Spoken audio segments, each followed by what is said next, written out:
Trump EPA's bold move, repealing climate change rule, explained. Imagine a world where the very laws meant to shield us from climate disasters are being quietly dismantled. That's the reality unfolding as the Trump-era Environmental Protection Agency, EPA, moves to erase a historic endangerment finding rule, a cornerstone of climate policy. But here's where it gets contentious. This isn't just about regulations. It's a battle over science, law, and the future of our planet.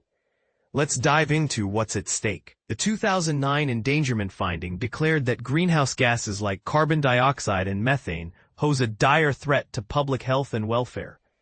This decision, rooted in a 200-page EPA analysis and over 380,000 public comments, became the legal backbone for regulating emissions from vehicles, power plants, and more.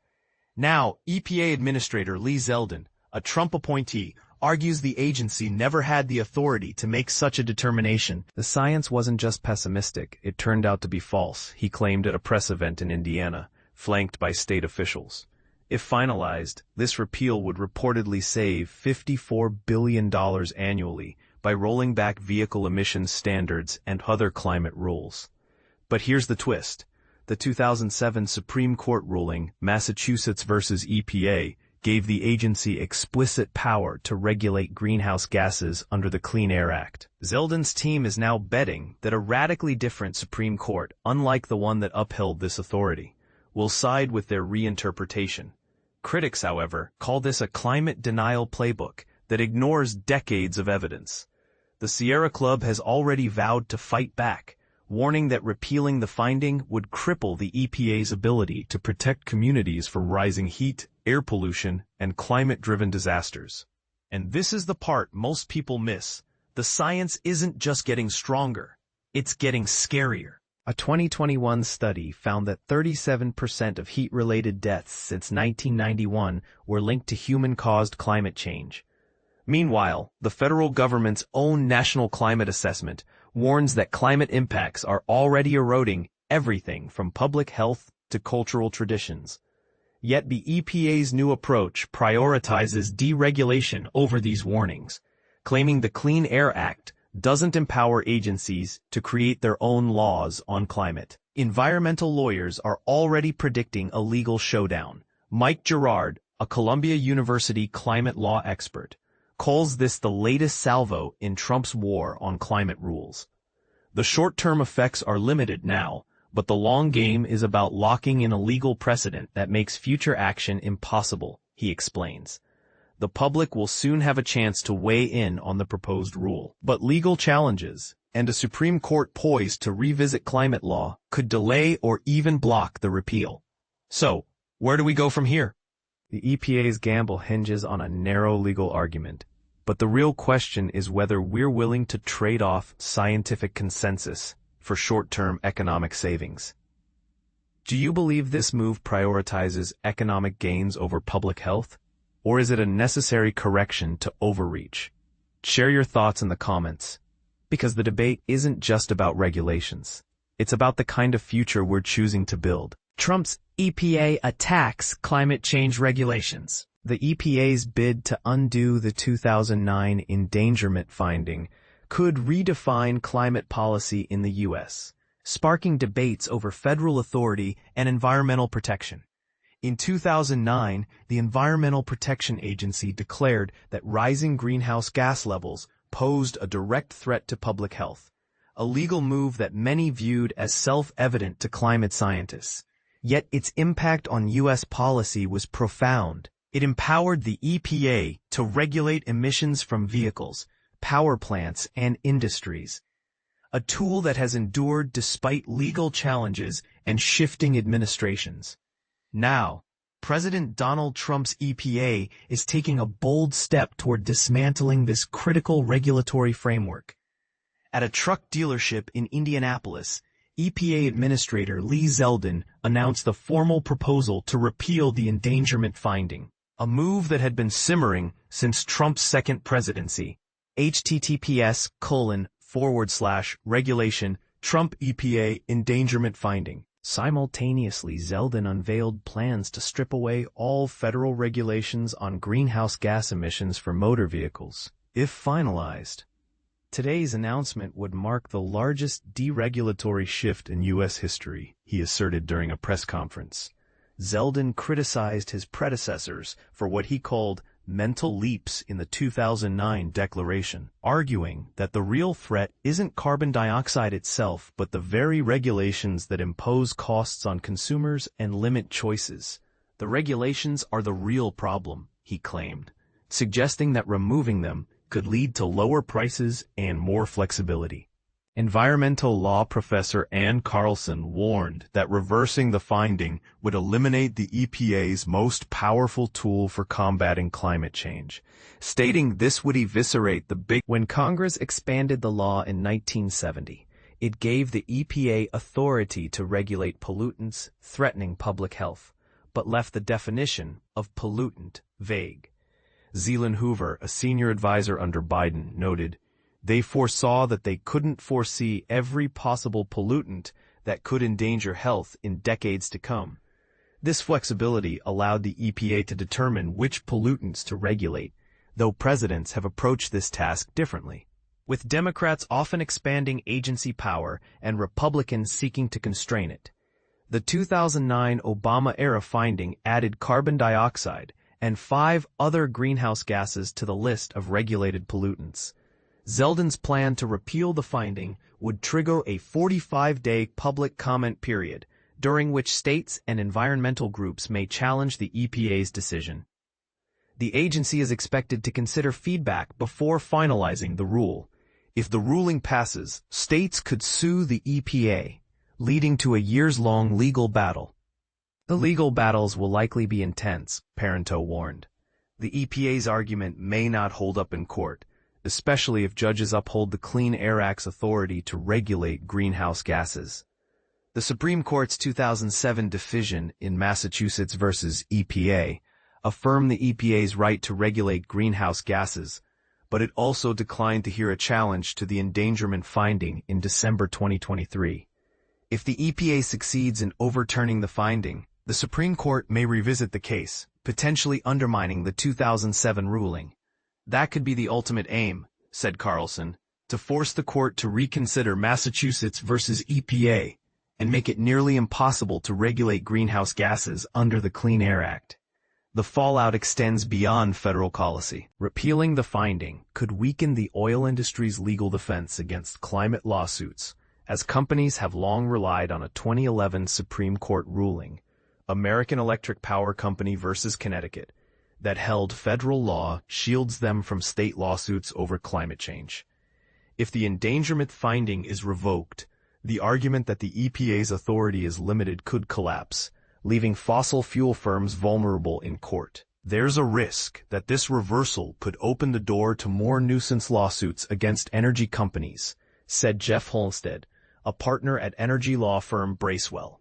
Oil companies might then seek congressional approval to bypass climate lawsuits, given the current Republican-controlled Congress. States could face a patchwork of regulations instead of a unified federal standard, potentially strengthening California's case against the Trump administration over vehicle emissions standards. There's potential for chaos, Carlson noted. Even if the EPA reverses the finding, the legal battle could drag on, with the Supreme Court possibly stepping in. Experts caution that the EPA's plan is unlikely to succeed without prolonged litigation. It's possible the administration could one day reinstate the finding, even if Zeldin revokes it, said Hoover. But such a reversal would take years, if not decades, to translate into meaningful climate action. Unfortunately, for anyone hoping to see government solve a big problem, there's very little you can achieve through regulations in 4 years, he concluded. Trump's EPA targets greenhouse gas rules, yet ready for one of the boldest shakeups to America's fight against climate change in recent memory. The Trump administration's Environmental Protection Agency, EPA, is aiming to rip out the very foundation of every major greenhouse gas rule in the country. And this isn't just another political back and forth. The decision has massive implications for the future of U.S. environmental policy, business, and even the lives of ordinary citizens. But here's where it gets controversial. The EPA wants to entirely revoke its own scientific finding that links greenhouse gases to threats to human health, a move that would dramatically undercut or erase limits on pollution from cars, power plants, factories, and much more. What does this mean for you and America's climate future? If finalized, the move wipes away current rules that limit planet-warming emissions from a wide array of sources. It could also tie the hands of any future efforts to take on global warming at the federal level.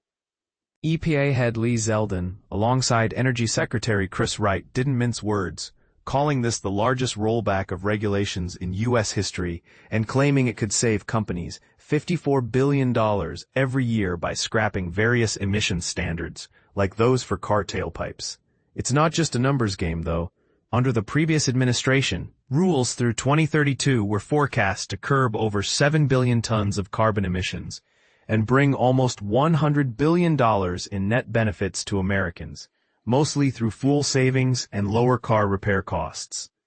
Environmental groups have slammed the proposed rollback, warning it spells the effective end of America's role in fighting climate change, particularly as wildfires, floods, and other disasters grow more severe with warming temperatures. Abigail Dillon, president of Earth Justice, summed up the frustration, stating that the EPA's stance is a clear signal.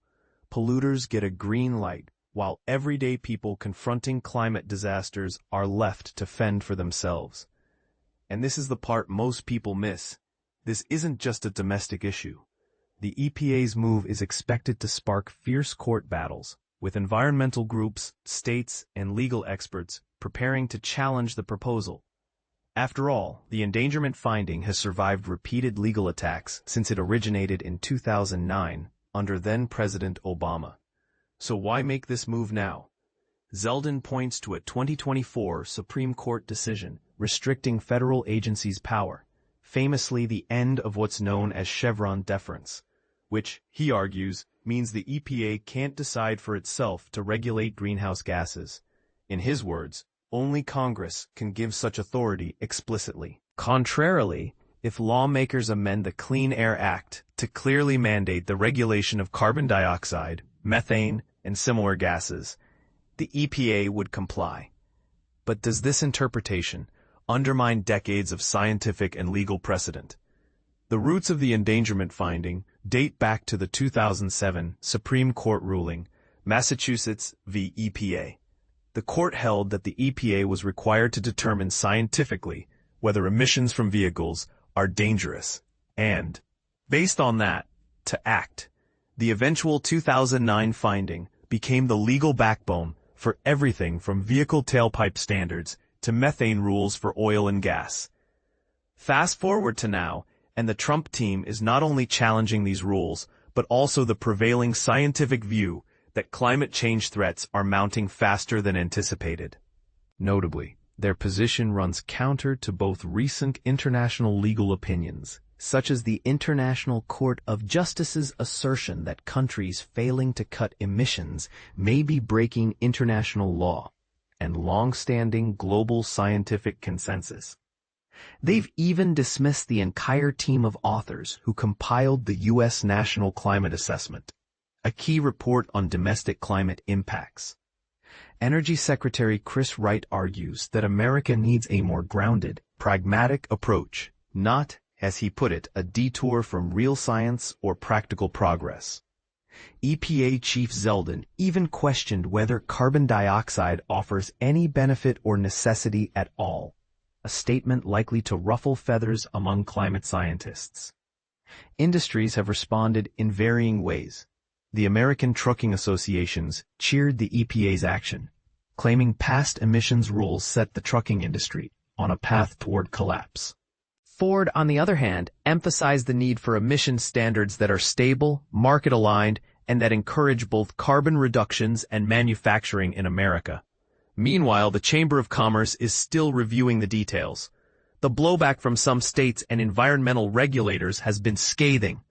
California's Air Resources Board accused the EPA of clinging to polluter fantasy land, while real-world consequences of unchecked pollution keep piling up. So, what do you think?